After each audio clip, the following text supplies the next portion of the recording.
a very one-sided victory for Phoenix1, who are also, favored to win the matchup. They're, much higher rated, and we'll see though, because game 2 is all new playing ground here. Phoenix1 coming in with a 1-game lead to the series, and a couple more bans aimed at Meteos. Olleh off the table, Elise follows up, same things. Phase 2, Zach, and just keep going. Last one here for Phoenix1 and ban phase 1. Yeah, I still do like returning to that same style though, as far as Immortals, double banning Meteos. People might see like, oh, why don't you, drop the Shen ban and triple ban them? Especially since Zig in the top side, it doesn't seem to be a huge takeaway banning Shen from him, but it definitely does remove an extra option. NALCS does come out, so that won't be available for Flame. They know that they've got a high priority there. Lulu as well. We will continue to try and pick that up as much as possible. We did see Stunt have it last game, saving Arrow. I like the hover over here, just being like, oh, can we just play in Italy? What about these other champions? Let's see though. Zig, blind picking is very good for Rumble. I don't see a huge reason to do it here. I guess the Shen and NALCS are both banned out, so the top tanks are slowly losing value. Karma, okay, so this, if you're taking Karma now, it shows to me that they want to see the next 2 picks for Immortals first, before they lock in that other first round counter, because I wouldn't expect Immortals to run a mid lane Karma or anything and try and take it away. However, Phoenix1 definitely don't want to drop below to the second ban phase, where then Karma does get banned out. Comfort pick. And they return to the Jayce, probably 95% for Ryu in mid lane. Worked out pretty well for him the first time around. Yeah, keeps him safe. Nice shot glass from the Fog of War. And they did prioritize the flash on Pobelter for what would have been first blood if there wasn't an invade. Yeah, one of the biggest things for game number 1 was just really crisp fundamentals from Phoenix1. And that's why it seemed like such a relaxed game from their perspective. They repeat gank on people who have their flashes blown. They set up their wards for the expected invades. They get their counter dives down, collapsing at appropriate times, and with enough of those counters, they were able to get the big enough gold lead to really steamroll this one ahead. CF Immortals, though, take a different tact. They have been able to lock in that Rumble. Yeah. For Flame on the top side. Banned out last game, so we will see that.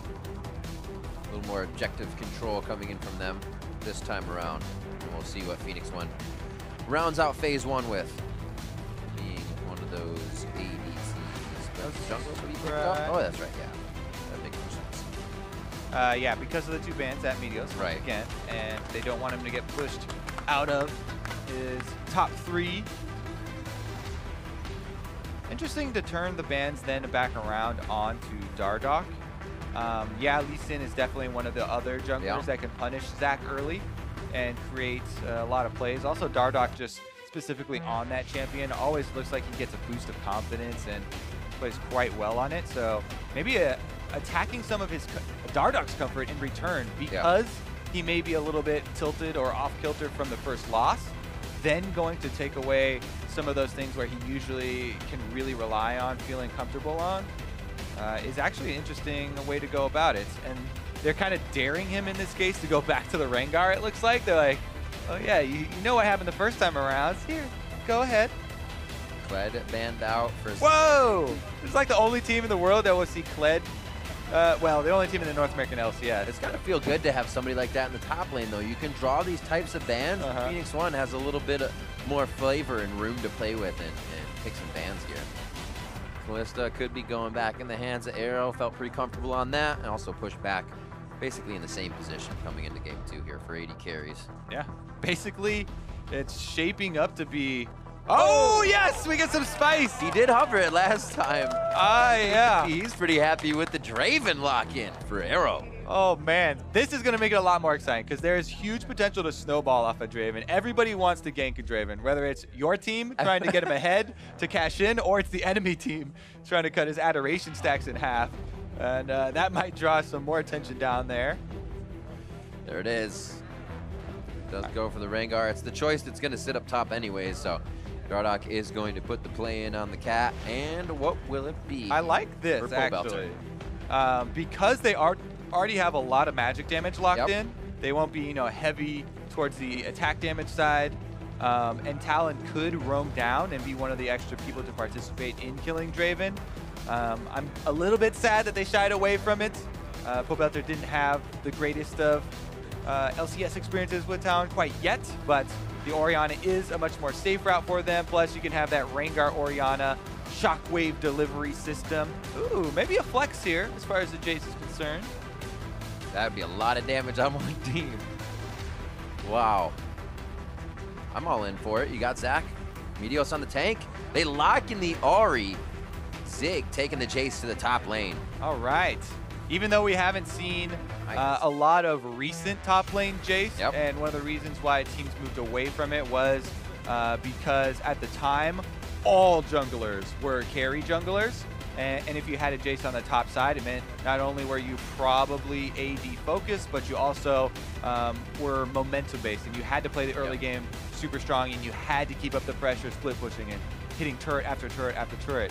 This time around, though, Phoenix1, because Meteos is on Zach, they don't have those same sorts of pressure because, as I said, Zach is a pretty strong scaling tank, long-range engage, and can add that extra flexibility to the overall team comp. And then you still get the benefits of Jayce in lane to try and punish this Rumble. We'll see if that really makes things interesting, though, because now you've got a Jayce Rumble lane up top that you want to visit, but also a Draven in the game, which are kind of counterintuitive. Two different sides of the map. We'll see how the junglers split their time. All right, hashtag IMT1, hashtag P1 win. Looks like it's going to be a pretty messy game. Champions on the floor-wise here. A lot of aggression could come from both teams.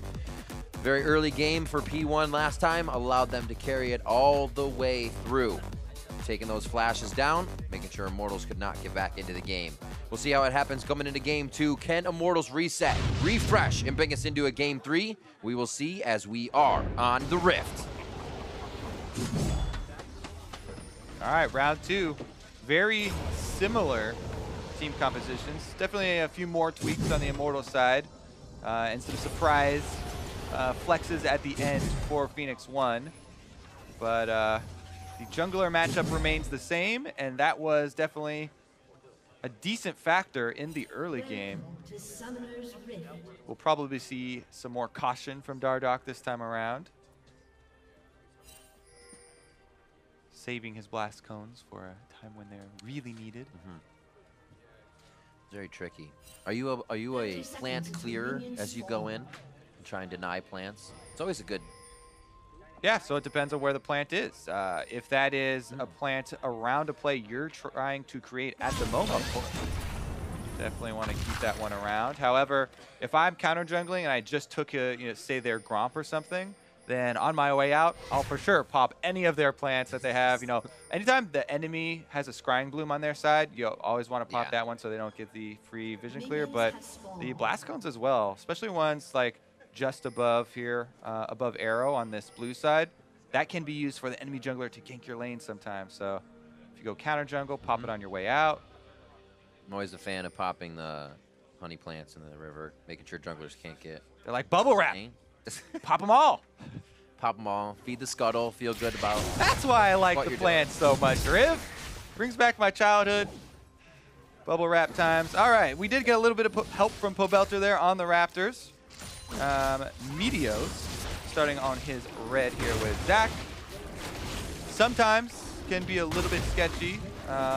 No, he looks fine. As far as jungle invades, remember we always have to caution. Zach will get low, and so he has to take these more cautionary routes. You see Meteos immediately after that goes back to the opposite side, uses his blast cone. So if there was any sort of, sketchy stuff going on, he would take the safer route around. Now he's made it back over to farming, which is what Zach wants to do in the early game, though. Nice dodge. First bit of aggression from Cody Sun and Olleh. We'll see once Arrow gets these stacked up how much they control the lane. Yeah, two's equally matched, so no quick aggression to start off. Olleh with nice brush control right now. Stunt actually went up for a pretty early ward. Make sure Dardoch wasn't trying anything funny. Dardoch actually going with that red quadrant clear that we've seen quite a lot recently. With the back onto rengar, he is poised to make a move on the top side now. If you go for a gank up there now, you won't have to worry about being counter jungled on the opposite side. Yellow ping went down just now, by the way. I'm going to 99% assume that was an Immortals yellow ping. Pinging out the start for Meteos so that they have concluded, due to the arrival in lanes, that he started on the red side. Also, the early game Zach, pretty much the only thing you have to be worried about is if he's sitting in a brush right next to one of his laners and gets a slingshot off from there. Otherwise, pretty early on in the game, he's fairly harmless. More of a nuisance. Yeah, that's why Meteos just wants to farm it out. Some extra levels there. And head back to full clear the rest of his camps. And the other reason is that you don't see Zach contesting Scuttle Crabs very often. Because it is kind of risky for that reason. And even if it's only your passive being blown and like your laners can come save you, you definitely want to have that passive early on for going for one of those first blood games or more risky skirmishes. So he doesn't risk that. Dardoch finally now making his way into the enemy jungle, onto that top side, as expected. Using the cones and scryers appropriately, sees Meteos recalling. About 100 stacks right now on Arrow. Yeah, mid lane love coming in, charm over to Dardoch. He cannot start things off, but it looks like he is not hesitating to do so here in the early game. And Ryu, that's one of the drawbacks of popping those plants constantly, is that when you pop one of those Scryer orbs, the enemy team also knows because they can see the little fairy dust flying around. So Ryu can back off and not in a whole lot of danger there for that little pass through. There we go. Pobelter can be aggressive again. Scryer's Bloom hit by Dardoch on the bot side, but he still backs off with no mana. The route of Meteos was basically pinged out towards the bottom side. So Dardoch looks like he's hugging around the scuttle right now until a little bit of an invade here. Yeah, the little baby invades. He's keeping track of Meteos, scouting him out again. Both Scuttle Crabs do go over to the rengar in that situation. Good ward by Meteos. Bottom lane is recalled, so this invade should, you know, be able to accomplish something. I guess they're going to back off just due to the ward. They don't have a lot of deep vision. Also, you want to play a little bit more cautiously after what went wrong last time, so not going to be able to get anything off there. Also, if you do go for that invade and you use your bottom lane, the drawback is your bottom lane doesn't get off their recall and get back to lane on time. And not matching against the Draven is really bad, because Draven right now with the serrated Dirk pickup is incredibly threatening, even though it's super early on. That flat armor penetration that you get from lethality, even at the early stages where it doesn't really ramp up, can be a big difference. A Cull tier Ezreal cannot really stand up to... Give me 10 minutes. Draven, yeah. Give me 10 minutes to build up here. A little pressure for Meteos, making sure he's keeping tabs on IMT here as he realized they had a bit of an upper hand getting into the jungle there with some deep wards. Actually, they're going to double pressure mid here as bottom is being double pressured. So only top lane really for Immortals here with the aggression. And most of the very, very small gold lead for Immortals is coming a bit from the jungle farm for Dardoch there, who got both scuttles and, you know, has a little bit more control early as rengar, who, by the way, actually is level 6 now and currently looking top, but sitting on a ward. Yeah. Double ward. Doubly seen. Ryu trying to make the same path. Once again, the collapses from Phoenix1. Not a 6 just yet for Meteos. That would definitely be a dead Dardoch if it was. They still come up with the kill though. First kill going over to Zig. honestly, just like we said in the intro, the fundamentals from Phoenix1. They have defensive vision. Now, actually, Flame returns to the middle of the lane. Why not? Meteos Phoenix1 go hard low, here.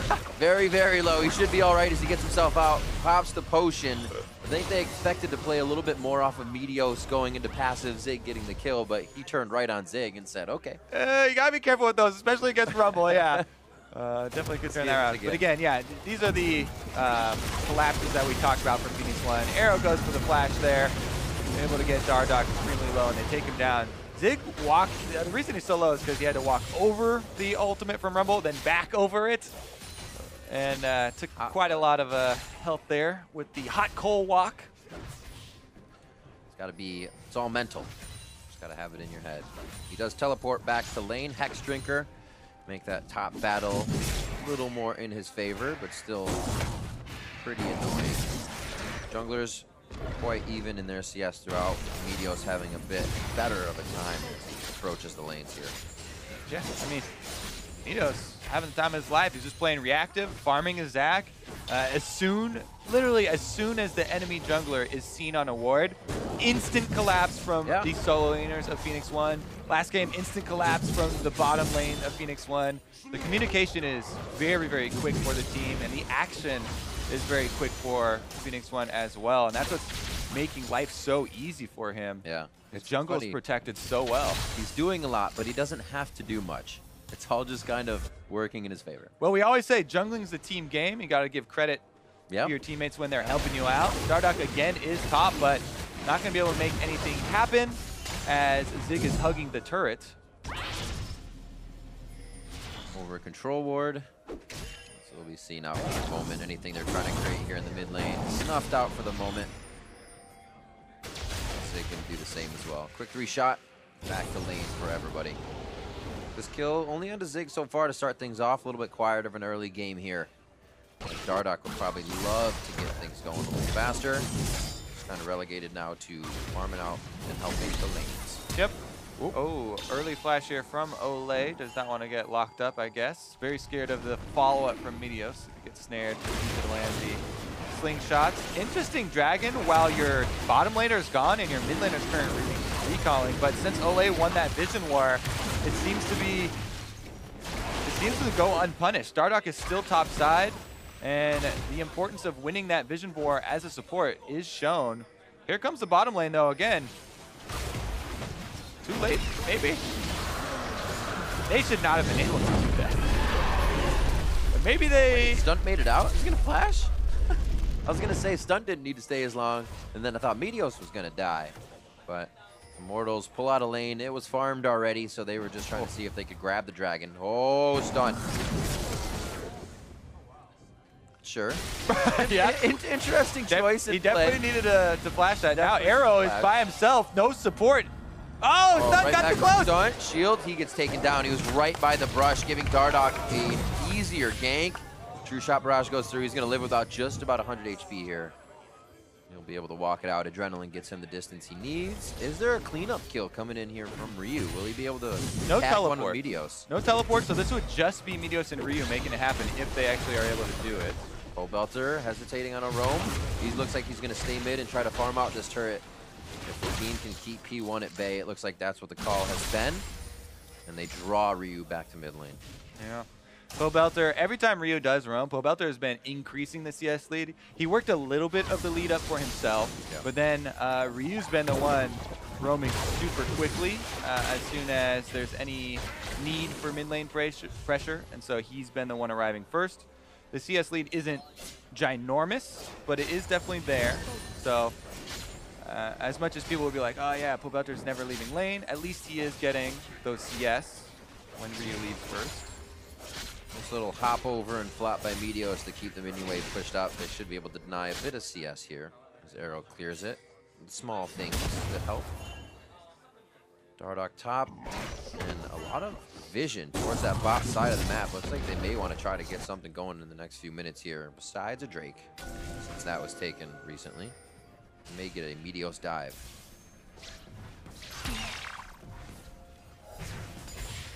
Going back. Dardoch just came out of base, now going back to buy once again. Looks like he's finished up his item. Makes sense. It's a good choice. I'm going to go ahead and say yes. Haunting guys coming into the top lane. All the items that spell something of a teleport play. Equalizer, the next dragon. Things can be big. Yep. The other things that may signal a teleport play. Blue pings down onto their ward. It's about to expire. Oh, it's gone. No more teleport play. Unlucky.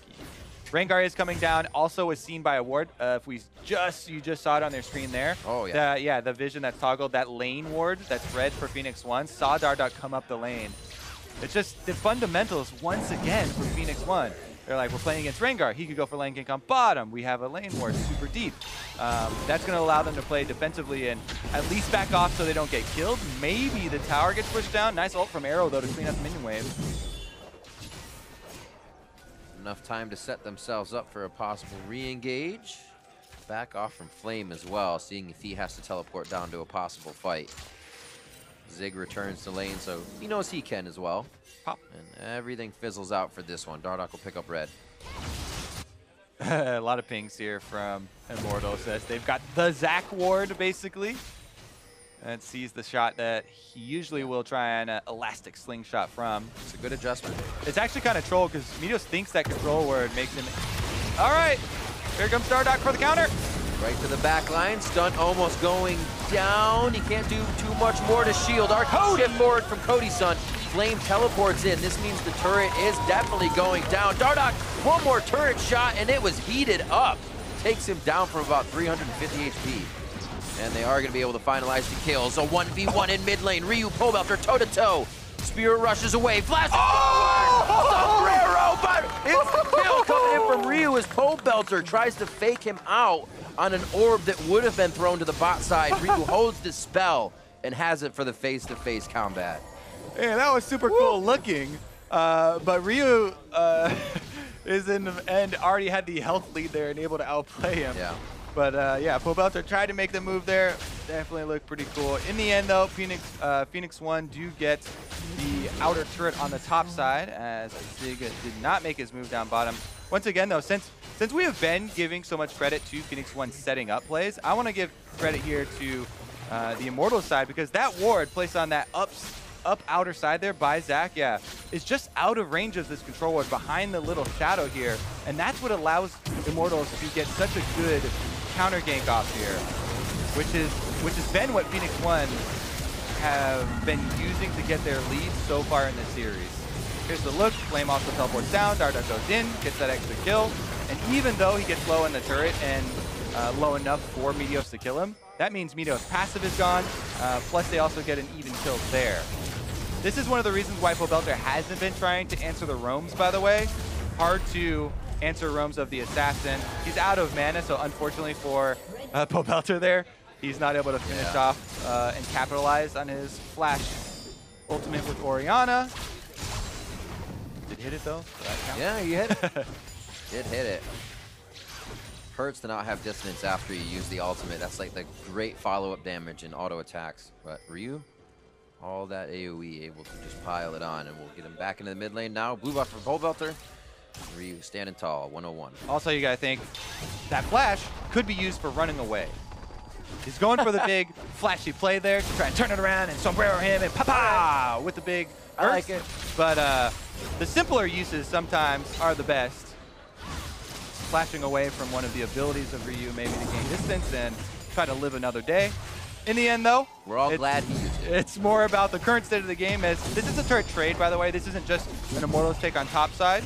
They do have 3 members here, and they're taking it down, but Zig on the bottom side doing work with the Jayce. They have vision. See if he gets out. Whoa, top side. That's going to be a deleted Olleh. True Shot Barrage was flying down to the bot side to make sure they can clear it off, as well as control Zig. They get a kill that they were not expecting. And now P1 look to make something else happen on the mid side. They do see that Dardoch is here. Could get around to the back, although his ult is down now. Like that hesitation there from Dardoch. Wants to err on the side of caution. Instead of killing that ward, he knew he was outnumbered down there, and didn't want to be the victim of a Zac elastic slingshot or anything over the wall. When you do clear out those wards that have the X over them and are currently turned off, you'll give away a little bit of vision to let them know who's destroying the ward. So He backs off, plays a little bit safer, lets the range champion kill it instead.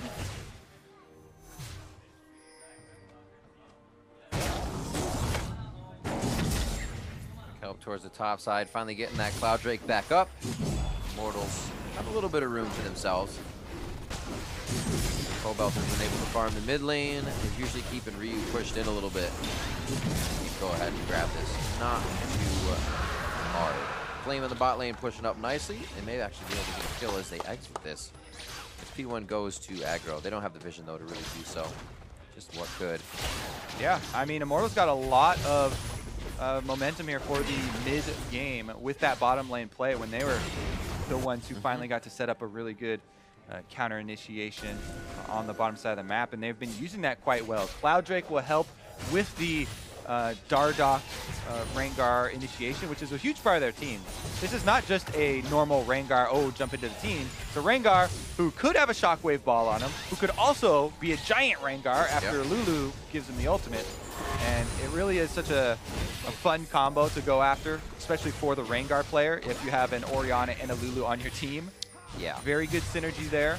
Especially with the aggression Dardoch likes to play with. Having that and having your team behind you really helps. We even heard it from him. It's one of the things he loves to hear from them. Flame back down onto Zig. Dardoch in a position to get that gank off right now as bot lane is clear. He's going to be looking for something after these Raptors in a very safe bot side to do so. Ping goes down onto Zig. Looks like mid of Immortals is going to take a breather here. See if they can get this kill on the bot side. He'll back. So the little things they're trying to do fizzle out. P1 staying safe though to make sure this Rengar does not go off. Yeah.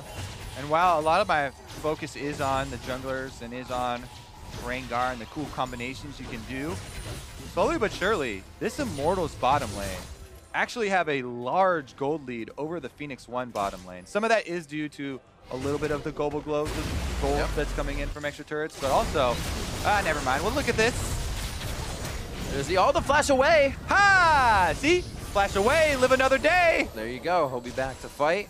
The ignite did come off. Dardoch flashes over. He goes hard. The flash from Ryu, charm in. The minions might slip him up a little bit as he won't be able to get in. The Bola just out of range. Oh, it just wants to touch. Not close enough. Now to the mid lane. As P1 takes aggression to the top side, they try to push a little bit towards the mid. Make sure they're not losing too much as Immortals try to gain. Oh, they should be safe. But that is quite scary. Stopping Ryu's back. Looks like P1 may actually have aggression in the mid lane still here. Interesting place for Olleh to be to try to go for that kill. Yeah.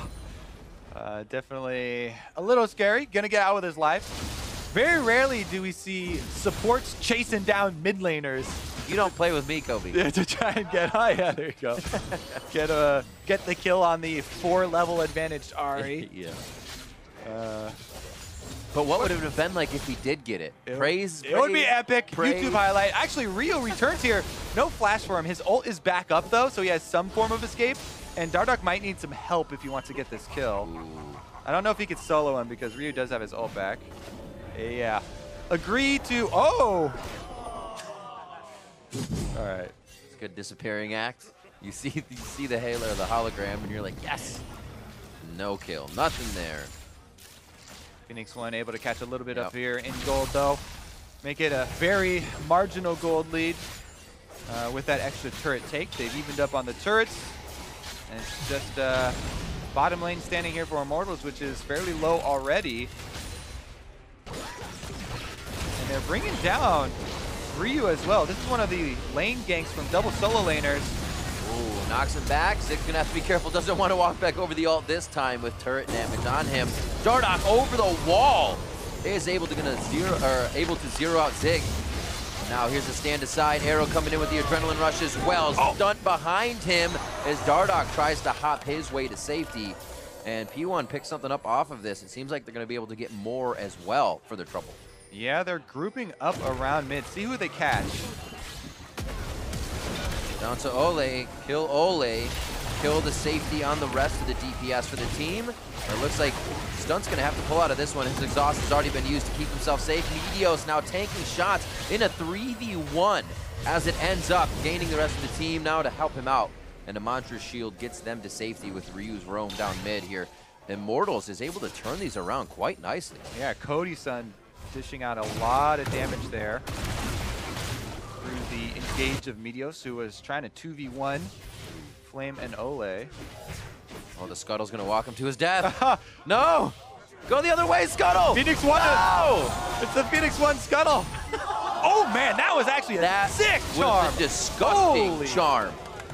Ryu with a beautiful play, the flash and arcane shift to be able to shut down an Ezreal. And Meteos is gonna follow up on the fight here. Olleh obviously having to help Dardoch out, but P1 is coming up with kills each time they attempt. And Ryu with the prediction. Holy moly. All right, so this is the Phoenix1 Scuttle leading Cody1 into his death. He almost got out with the flash, but dang, Ryu nagged him over the wall there. Really nice shot from him and finishes up the kill.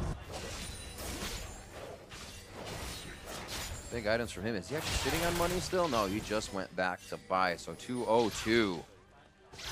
Very nicely done so far. That Jayce pickup as well, they went through champion select with to say, hey, you might be up against a Jayce again. Then they pull in the Ahri as that bottom pick to say Jayce is going top.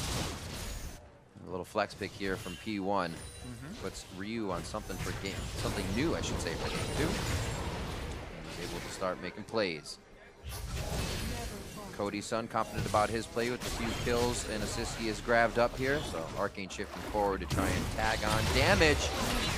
Nice counter. Ooh, swing and a miss for Pobelter on the shockwave, though. That's a crucial team fight cooldown. Let's see if that's the difference between Immortals actually going for a steal or going for a fight. They still have Rumble ultimate, they still have Rengar ultimate, so it's not like they don't have abilities, but some pretty big cooldowns were used there. And just without those, that's big enough for them to give over the dragon. I actually do agree with that call there from Immortals because Lulu ultimate is a big part about keeping the Rengar alive when he jumps in. Yep. And without the shockwave as well, it gets a little touch and go there. So Phoenix1 able to evade, get a Cloud Drake for themselves. Meteos decides his health is not worth the blob. They didn't hit back. He was looking for it. Zig, I think Flame knows now. Zig's either just going to go onto the turret at this point. He can tell Zig doesn't have anybody behind him because he's still on that opposite side. No. No, Spirit Rush, 2 more. Dardoch missed. It's all right. It happens. Sun was in his eyes. We'll try another day again. 6-5, 25 minutes in. As we said, much slower than last game. But P1 still slightly controlling the game, trying to get the fights that they want out of these side lane pushes. Yeah, Immortals doing quite a bit better this time around. They are. As far as the vision moving up, though, for Phoenix1 on the bottom side, all right, Immortals going hard. Abort. Abort. Good kill by Immortals looking for their picks. That's the team they got. And P1, now that the turrets are down, are starting to kind of walk around one by one. Immortals take control of that. Now it looks like they may have mid too. Here comes Zach, though. Just when you think you're in the clear. Meteos over the wall. Dardoch actually heating up that turret. Gets out quite safely. And I don't think they're going to be able to go back in that aggressive now. Stunt back up in 6 seconds and Flame clearing the bot side. So good of P1 to be able to hold that turret off with less members there. Immortals looking to drop that turret. Definitely helped Dardoch's cause of trying to get in. But wards as well. Necessary towards the top side. No ultimate for Rengar here, but Dardoch's in the area. They should easily be able to chase him off here. They get the teleport out from Phoenix1, or for Phoenix1 get the teleport out from Flame here with that Baron rush. So definitely a worthy play there to try and get the reaction. Because now you can immediately send Zig back to that bottom lane to push and try and get the minions up against the turret again and really open up this area of the map opposite of them. Looks like they're actually sending Dardoch currently to go answer Zig. He definitely cannot get a solo kill, but if he has assistance, they might be able to pull something off.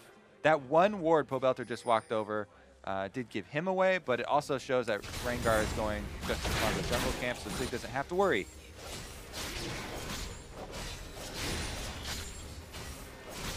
Pobelter with a quick clear. Ultimate's just coming up in Wild Growth and the True Shot Barrage. A little bit more safety for Immortals to approach Baron here if they do have to engage into a fight. Good timing though, as they saw Stunt back. They know they had a bit of room to get in and make sure they have at least a vision advantage, because they can't get too many back for Meteos there to see him coming in. That pressure taking its toll though, and Zig finally is able to actually get the turret because of that teleport that they were able to get out of Immortals in their little Baron bait there. He baiting as well.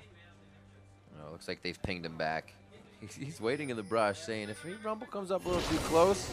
Now he sees that Dardoch is actually topside of the jungle. Puts on the Yomus and he's headed home. So this is now, you can see IMT having a bit of a moment to get in, but also saying we need to make sure that we don't just die trying to control those wards. P1 moving their vision back in here. Going to be a pretty good Baron fight, I'm guessing.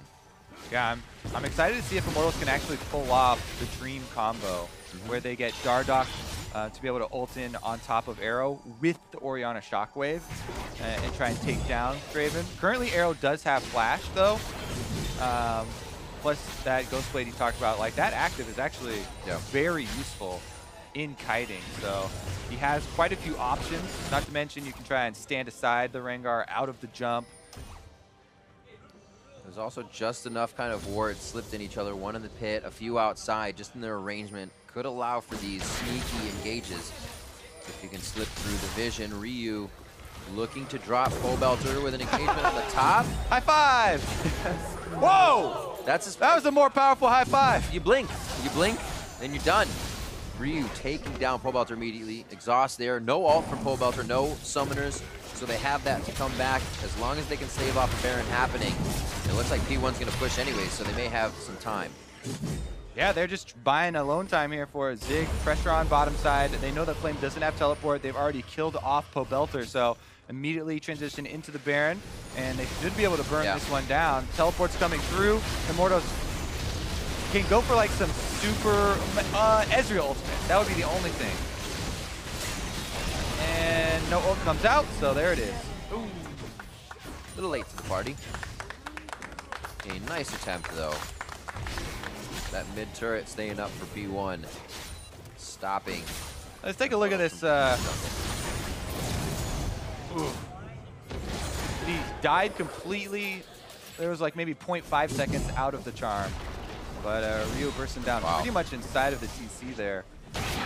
And again, Ryu with these sitting in the fog of war, kind of classic bush, just waiting in brush with the Scuttle Crab, waiting up here beside the Gromp.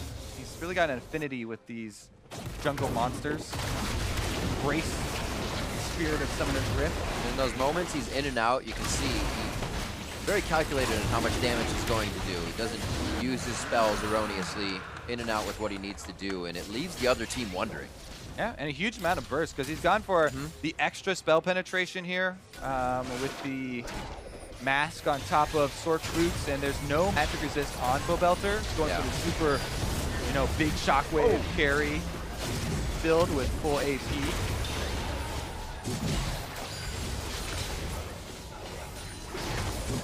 Baron buff push is gonna get counter initiation. Oh, Arrow has to be safe as the caboose. Slingshot out, they leave Zig on the equalizer by himself. Now into Arrow, they're gonna get the damage down, but the shield comes in from Stunt as he just gets around the corner, but they lose their bot lane and top. The damage has to come now from Ryu. Meteos is just gonna be able to take it up on the outside, but he is actually able to get the kill on Cody Sun with no escape. Ryu back, Orbit Deception returns, almost P1 picks up the quills, a quadra kill from Meteos. As all the damage dealers are down, he's up for the long fight. Oh my goodness, he just racks them up there. Phoenix1 now with the Baron buff, that means you lose a tremendous amount here. Not only the mid lane, inhibitor and inhibitor, but top lane as well is pushing, so they can transfer right over that. Maybe they'll get another inhibitor turret. Sticking around for the other inhibitor would probably be too long. there's no teleport on Zig, so it would just be these 3 members doing it. They have a Mantra Shield to get out if they really get to a bad situation. Looks like they just actually give a quick shield to Meteos. They back, and P1, an explosive moment. Yeah, let's take another that Baron's play happen. Look at the start here, because it all starts off with an empowered Bola that Dardoch is able to land on Zig. And this is the opening that Immortals actually go for. The Dardoch has full charges, ults, and gets that empowered Bola on Zig, allowing both Flame and Pobelter to use their ults on him.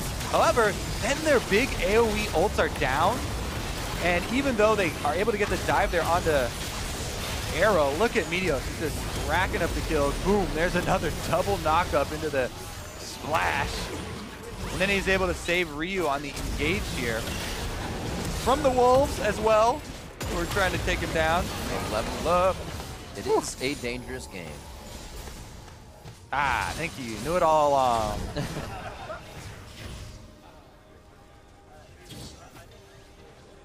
Three dragons now, or Drake's over to P1 to Ocean. They'll allow this team to hang around for quite some time as they mill about in the jungle. Allow Arrow to push up these waves. Meteos feeling pretty good, being able to basically stay at full health any moment he's out of combat. 5-1-3 for him in this game. And again, you know, looking at where it would go, there's obviously strong players on the team, but a team win from P1, once again, if they're able to get it. It seems like this team is very much able to come together when necessary here at the end of the season, and the pressure is on. Yeah, definitely have to agree with that. Here goes Meteos again, setting up for the team fight. Has a GA, so he can die multiple times. Wild growth onto Olleh, like we see these coming in as defensive spells each time now. Meteos using that. The team waits, another slingshot. You're not going to see that wild growth the second time around, and P1 follows on that secondary engage. 35 minutes in, P1 looking to go around the horn right now with a strong game 2. Immortals looking to bring it to a game 3 still, trying to stay alive. Bot lane's going to squish it down a little bit more. And it is Immortals getting strangled out here. Phoenix1 incredibly happy about this. This series victory is going to get them closer to their end goal, which is getting one of those.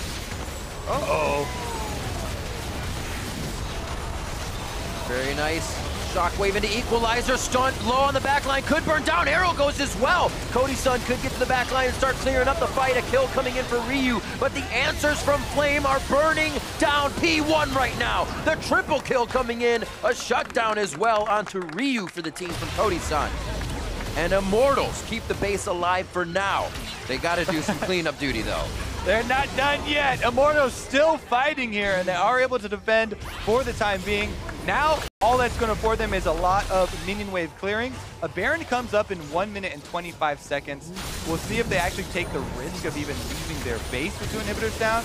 Here's another look at the fight, though. Ryu lands the charm. Meteos goes in right on top of it, and it's a great equalizer from Flame. Look at this massive damage from Rumble on the front line. He basically takes all of them out on his own here, takes out Zig then as well.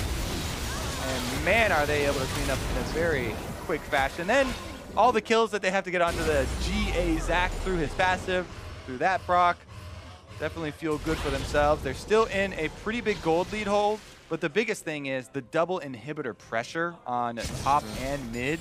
With Baron coming up means that Phoenix1 have so many options, you know, for setting up around Baron, trying to pull Immortals around the map. Well, the minions do a lot of work for them. Baron's back up in 30. That also spawns with the Elder Drake. We are getting late into this one. A 6,000 gold lead now for Phoenix1.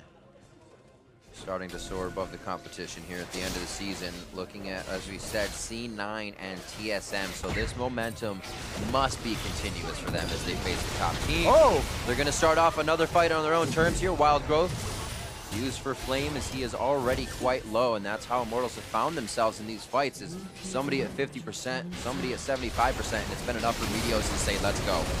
Now on to Baron. Second time for P1. Well, right back off it. As soon as they see the Rengar ultimate, Dardoch wants to deliver that shockwave.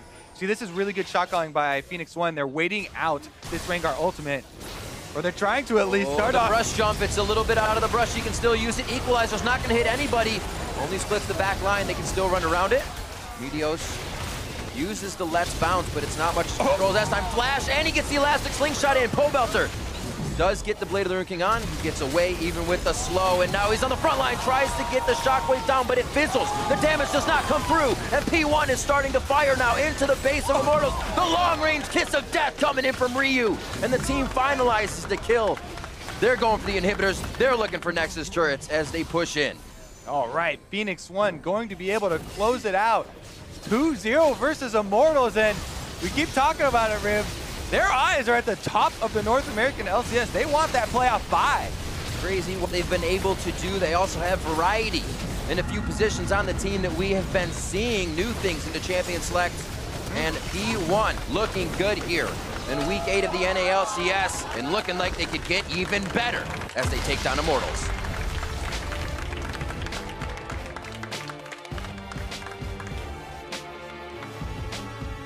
Time and time again, it was the small things adding up for Immortals there. You know, the lane wards when you're against the rengar coming down before he's able to get off an ult. The scuttle crab control, you know, the control wards that they're using to create these pockets of vision for Ryu to slip into when he gets these little assassinations. The team fight calls where they're patient, they immediately pull off Baron, try and wait out the offensive tools, and then go for the re-engages. It's all adding up for Phoenix1 here. Immortals this time around did have a much better showing. They were able to get a little bit going for themselves with some of that bottom lane counterplay, but in the end, Phoenix1 finally able to turn the tides there. I think you kind of hit it in the beginning there, kind of on the mark with, had Dardoch's number, were able to ward him out, as well as Champion Select trying to push Meteos back onto a different jungler. He got a comfort pick, and Dardoch ended up with Rengar once again. So that kind of also fizzled out in that aspect. Not a lot of the mid lane going their way. Ryu able to control both games. Jayce over to that Ahri in the second gameplay, and like we said, that flex of the Jayce coming in. Arrow to go to Draven, showing multiple AD carries once again. I still want to see the Kog'Maw. Yeah. They didn't really get the Lulu too much, so I guess it has to be your taster's choice combination.